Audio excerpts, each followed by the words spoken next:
माइती घर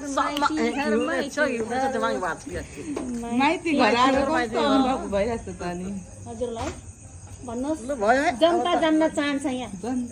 जनता जान्न चाहन्छन् हामी ऋषि धमलाको सोमा छौँ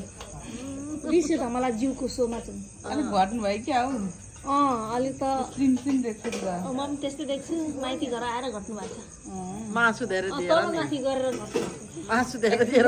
यत्रो घरमा एक्सर्साइज हुँदैन अनि तल माथि माथि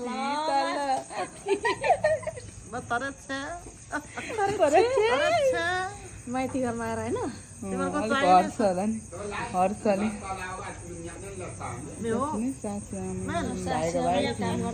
यस्तो सासामा त मैले भाग्य मान्छे मात्रै पाउँछु तपाईँ भन्दा भर्खरको हुनुहुन्छ म बुहारी होइन बुहारी चाहिँ के गर्दैछ के यस्तो तपाईँ भन्दा भर्खरको देखिन्छ त सासु आमा त अनि भएन यस्तो म भन्दा भर्खरको सासामा देख्छ है त्यो अलिकति केयर गर्नु पर्यो स्किन केयर अन्त है कस्तो देखेछ म त यहाँ काटकुट गरिहाल्छु नि सनलाइट पार्नु पर्यो यस्तो यस्तो यस्तो यस्तो ओके यस्तो यस्तो धेरै खाएर टोर्का भइसक्यो आँखा मनोदिव्य लाउतीको ऊ हेर्नु लावती I am not a Lavati. I am still Makhim. Makhim. Laxmiprasad माखिमको छोरी यता पेज परिसक्यो हो भन्न थालिसकिने यता मेरो भाइले खाइसकेको जस्तो हुँदैन भन्नु थाल्यो प्रेम कोला माखिम प्रेम कल्ला लाउती ओ कसरी लाउती हैन अन्त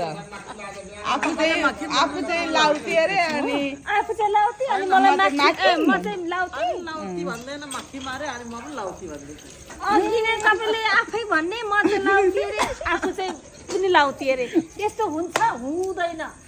लाउती बिल्कुल हुँदैन माखिम प्लस लाउती त्यो चाहिँ हुन्छ होला लक्ष्मीप्रसाद माखिमको छोरी एकल छोरी एकल छोरी पुलपुलेकी छोरी म चाहिँ पुलपुलेर को हुन्थ्यो दिदी लात्तीले हामी कसरी ल्याउनु कसले